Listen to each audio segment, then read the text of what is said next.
to Spanish Answers episode 20. So this week I am still feeling pretty festive because of the whole fall season, which I love. If you weren't here for the past episode or two, I really love fall. So, as you can see by my pumpkin mug, very excited. Anyways, because of that, I decided that today we take a little bit of a break and do something really fun and kind of do like a song sampler. So this episode is about five songs, and you don't have to like them, but I hope you enjoy them. They range from different periods of my life, so some of them are a little bit more serious than others. Some of them are just kind of silly and sweet, and others are romantic, and others are just fun. So I hope you really enjoy these. Okay, so just a few notes before we get started. If you are looking at this on YouTube, you will see a whole bunch of different photos, one per each slide. Those are not the actual artists. Those are pictures, lovely, beautiful pictures from Pixabay. So I will have all of the credits in my show notes, but still trying to figure out copyright law and what's okay to use in your YouTube videos and what's not. So wanted to just avoid any mistakes on that end. So no, these are not what the actual artists look like. If you'd like to see what the actual artists look like, please follow the YouTube links to their songs. Another thing is that in this episode, I tried to avoid focusing on mainstream singers that many Americans are probably already familiar with, like Shakira and Enrique. I mean, come on, chances are good you've at least heard of them or one of their songs, so really, where's the fun in that? One more side note, just want to point out that any songs that I put on here are songs that I really enjoy, but it does not mean that I support the artist in whatever stances they are currently taking, because I don't really keep up with things like that. So please don't write to me about their political or religious stances because I know nothing about it. Don't really care to research that. Also, just because these songs are good doesn't mean that all of their songs are good, obviously. So please keep that in mind as well. Alright, now that we've got all the legalese out of the way, let's begin. The first one is one of my favorite songs. It's Vaquera, which means cowgirl, by Haash. So do you ever dream of being a cowgirl? Because that's basically what this whole song is about. It's about a singer wanting to be with their love, and so to be with their love, they will become a cowgirl. And it's just this like romanticized version of being a cowgirl. And I love this song because it is such a surprising song. And I say this because it involves yodeling and American-style country twang, and it's all in Spanish. So I never expected to hear either of those things in a Spanish song. Of course, after delving a little bit more into their history, though, it makes a little bit sense. It's a sister band, and they actually come from Lake Charles, Louisiana, although they spent a lot of time in Mexico City as children as well. So, just a side note, to yodel in Spanish is to cantar yodel, which I love. But anyways, yes, please listen to the song because nothing is funnier to me than listening to it and hearing them talking about this romanticized version of cowgirls in Spanish with American-style country, and then all of a sudden they start yodeling. It just brings me so much joy. So I hope you enjoy that. Their other songs are also wonderful, and there is no yodeling. So if yodeling is not your thing, I also really love this band as a whole. So please do go down that rabbit hole on YouTube and explore some of their other songs. But this one is one of my favorites, and I will definitely listen to it when I need a laugh. Now, for each song, I've tried to capture some things where the song might be able to help you grammar-wise. Most of these songs aren't necessarily the best for learning grammar, but if maybe you would like just a little hint here and there to remember something by as you're learning Spanish, then here's some helpful tips on what to look for in these songs. So in Vaquera, there is some conditional, like when they sing about quisiera at the very beginning. There's some future tense, cantaré, and there are some contractions, so contigo. Now remember, with the Spanish contractions we talked about in previous episodes, there are ones like con with you, right? So with you, so con, and instead of tú, it's contigo, all put together. There's also where they'll have the infinitive, so like hablar, to talk, hablar, and then they'll add the direct object onto it. So hablarte, to talk with you, hablarte. So if you would like a refresher on what all the different ways you can contract different things in Spanish, please do review those past episodes. So moving on, This also is one of my favorite songs, and when I was studying abroad in Spain, my goal was to completely memorize it by the time I left from my one semester abroad, and that didn't really happen. So it's still a goal to someday memorize this completely, but I love this. I think what first got me was the music video, so please do check it out. The music video is just amazing. I remember watching it and being like, who is this guy? This is fantastic. So that's how I fell in love with this song. But a torero is a bullfighter. So Torero by Cheyenne is your love like a torero. Basically, the whole song is a love song of a guy searching for this girl. And if you see the music video, it just is so wonderful. But Cheyenne is actually from Puerto Rico. And while researching him a little, I found out he was part of a boy band called Los Chicos at age 11.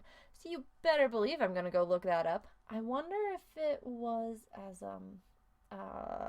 shall we say, quote unquote, good as the boy bands I listened to when I was that age. So we will find out for sure. But just a little side note if you also were curious about this.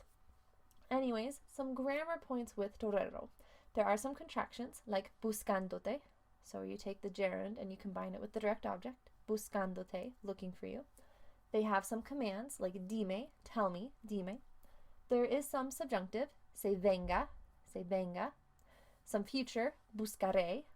And lots of direct objects, te cuentan.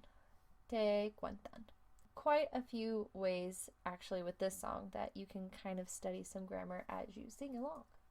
This next song, Sin Miedo a Nada, is by Alex Ubago with Amaya Montero. So I heard this song on the radio in a bar in Spain when a professor took our small class there for a team discussion or something like that. Anyways, I absolutely love the sound, and I spent a lot of time hunting this particular song down because I didn't know who was singing it. I was very unfamiliar with all the main pop artists in Spain, and I absolutely loved it. So totally worth the hunt. But I like to picture this song as a groom singing the song to his new bride, or, a couple expectantly waiting to get married, or like a couple that's been married for a long time and just still has the passion and the desire to really get to know each other more and to spend the rest of their days together and to not be afraid of having a deeper, more meaningful relationship. So this song is just so great stylistically. I love the sound of it, and also the meaning just always, it's so romantic. But anyways, one of the things here, what does it mean? Me muero. So, me muero por is a way to say I'm dying to do something, or I'd love to do something, and is generally like in English an expression. It's not really literal. So, unless you're watching a detective show, then maybe in that case it is I'm dying to do something, literally. But most of the time it's just an expression. Another thing about this song is that you can also hear the Spanish accent, or the Castilian accent. So listen to how Alex pronounces some of his C's, like in abraces, and the Z in abrazarte. I love this accent, so listen carefully and you'll hear that uniqueness there. So Alex is from the Basque part of Spain, Vitoria, and the lady in the song, Amaya Montero, is also from Spain, so she also has that wonderful accent, so listen carefully to what she sings too. Some other grammar help from this song is there are some fun phrases, obviously, me muero por, and then there's some future tense, like dará, and some contractions, intrigarte. Next, we have Así Soy by Maite Perroni. So did you enjoy The Greatest Showman? Is really a crucial question before you listen to the song, because it is the Spanish rendition, or I guess in this case the Mexican rendition, of that song. So Maite Perroni is from Mexico. She's a successful pop artist and an actress.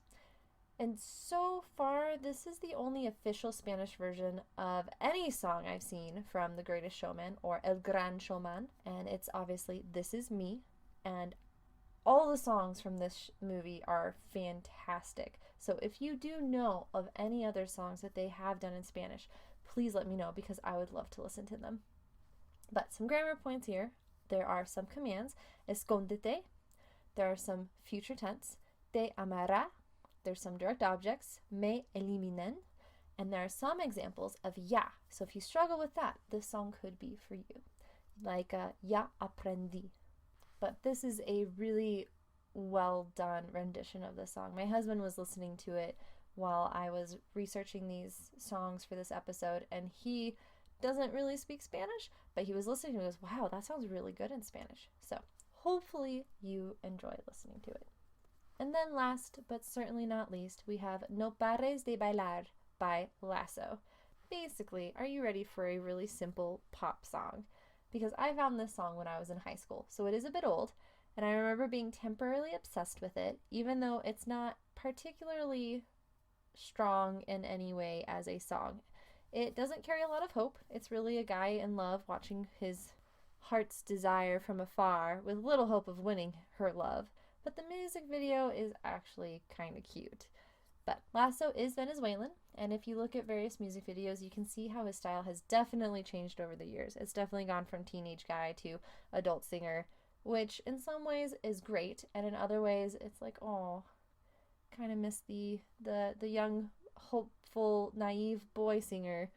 Like you know how you feel when you watch all of your bands from when you were a child, all the teenage bands growing up, and they lose some of that innocence and that naivete, I guess, and that's always a little sad. But the songs are a little bit more mature, and they do have a little bit more depth to them, so that is a good thing as well.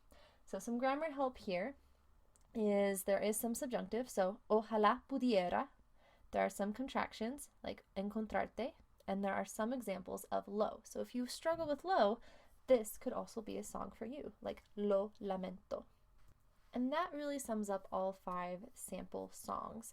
I hope you've enjoyed this.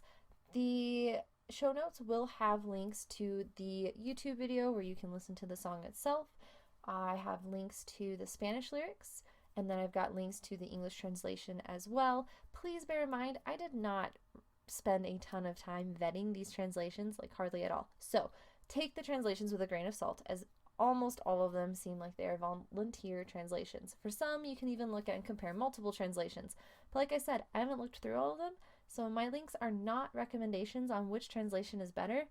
And I'm not even saying that these translations are really good. I'm just saying if you want a gist of what the song is saying, these will help you out.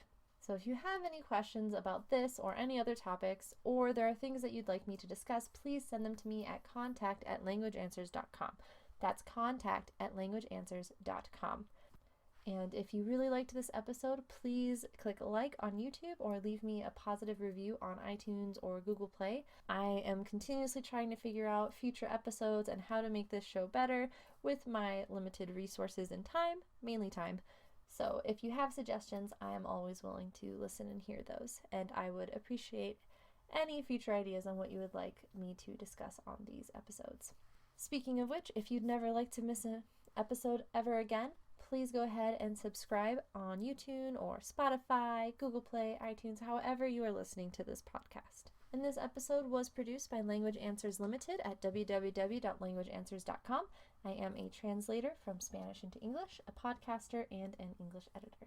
So if you have any documents that need translated or edited, please visit my website for a free quote. Thank you again so much for listening to this episode. You are the reason why I keep doing this.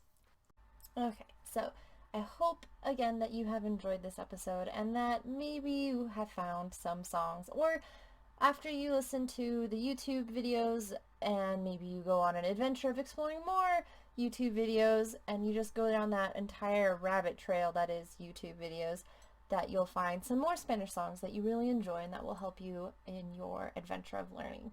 So again, you don't have to like these ones. They are ones that I love, but I also realize that some of my love comes from the moments in my life when I heard them, and not everyone will have those. So find your own songs, enjoy them, and I will talk to you in 2 weeks. So have a great couple of weeks. Hasta luego!